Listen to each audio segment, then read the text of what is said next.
பலாக்கொட்டை fry எப்படி செய்யலான்னு மௌமி கிச்சனில் பார்க்கலாம். இதுக்கு பார்த்தீங்கன்னா பலாக்கொட்டைகள் எடுத்துக்கோங்க. அதை வந்து குக்கரில் உப்பு போட்டு கொஞ்சமாக வந்து மஞ்சள் பொடி போட்டு இதை நம்ம வேக வச்சு எடுக்க போகிறோம். பலாக்கொட்டைகளோட அளவை பார்த்துக்கோங்க. அப்புறம் நம்ம உப்பு சேர்த்தாச்சு, இப்போ மஞ்சள் பொடி சேர்த்தாச்சு. இந்த பலாக்கொட்டைகள் முங்குற அளவு தண்ணி சேர்த்துக்கோங்க. தண்ணி சேர்த்துட்டு ஒரு 3 விசிலில் பார்த்தீங்கன்னா இது நல்லாவே வெந்துடும்.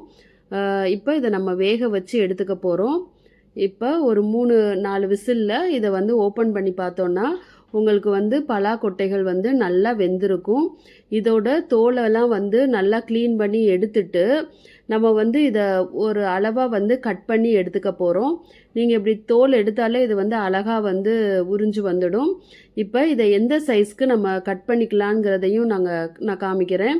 பாருங்கள், இந்த மாதிரி ஒரு மீடியம் சைஸில் வந்து கட் பண்ணிக்கோங்க.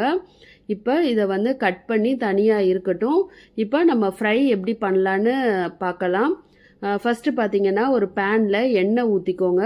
எண்ணெய் நல்லா காஞ்ச பிறகு கடுகு சேர்த்துருக்கோம். கடுகு சேர்த்தாச்சு, கடுகு பொரிஞ்சிடுச்சு. இப்போ கொஞ்சமாக உளுந்து சேர்த்துருக்கோம். உளுந்தோட அளவு பார்த்துக்கோங்க. ரொம்ப 1/4 ஸ்பூனுக்கும் கம்மியாக தான் சேர்த்துருக்கேன் நான் உளுந்து. அடுத்து வடைக்கு போடுற கடலப்பருப்பு அளவு பார்த்துக்கோங்க. கரெக்டாக ஒரு 1/4 ஸ்பூன் கிட்ட இருந்தது, அதையும் போட்டாச்சு. இது எல்லாமே வந்து நல்லா பொரியணும். இப்போ அடுத்து பார்த்தீங்கன்னா நிலக்கடலை ஒரு 1/2 ஸ்பூன் கிட்ட சேர்த்துக்கோங்க. அளவுகள் உங்களுக்கே பார்த்தாலே தெரியும், ஒரு அளவாக சேர்த்துக்கோங்க. இப்போ பெரிய வெங்காயத்தை நம்ம கட் பண்ணி வச்சுருக்கோம். ஒரு சின்ன சைஸ் உள்ள பெரிய வெங்காயம், இதை நல்லா வந்து குட்டி குட்டியாக கட் பண்ணி இதை வந்து வதக்கி விட போகிறோம். இதுக்கு பார்த்தீங்கன்னா நம்ம வந்து நல்லா கோல்டன் ஃப்ரை அந்த மாதிரினா தேவை கிடையாது, ஓரளவு வதங்கினா போதும். காரத்துக்கு பச்சை மிளகா ஒரு 3 பச்சை மிளகா கீரி சேர்த்துக்கோங்க. இப்போ கறிவேப்பிலை சேர்த்துருக்கோம், அதையும் போட்டு லைட்டாக வந்து ஃப்ரை பண்ணி விட்டுருங்க. வெங்காயம் வந்து ஒரு கண்ணாடி பதம் வந்தால் மட்டும் போதும், ரொம்ப ஃப்ரை பண்ணிடாதீங்க.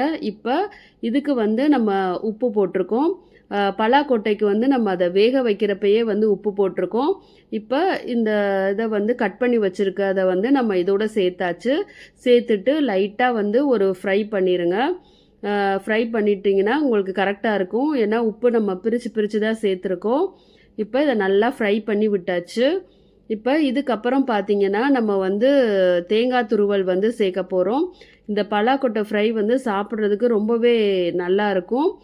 கொஞ்சம் ஈஸியாகவும் நம்ம இதை செஞ்சிடலாம். இப்போ தேங்காய் பூ போட போகிறோம். தேங்காய் பூவோட அளவு பார்த்துக்கோங்க. அடுப்பை அமர்த்திடுங்க. அடுப்பை அமர்த்திட்டு அந்த தேங்காய் வந்து லைட்டாக நம்ம வந்து இந்த மாதிரி ஃப்ரை பண்ணி விட்டால் போதும். ஏன்னா தேங்காய் போட்டுட்டு ரொம்ப நேரம் நீங்கள் இதை வதக்கக்கூடாது. நான் வந்து அடுப்பை அமர்த்திட்டு அந்த ஹீட்லேயே தான் வந்து தேங்காய் வந்து லைட்டாக வந்து ஃப்ரை பண்ணி விட்டேன். இப்போ தேங்காய் எல்லாம் நல்லா சேர்ந்துருச்சு. நம்மளோட பலாக்கொட்டை ஃப்ரை வந்து அழகாக ரெடி ஆயிடுச்சு. பலாக்கொட்டை ஃப்ரை ரெடி.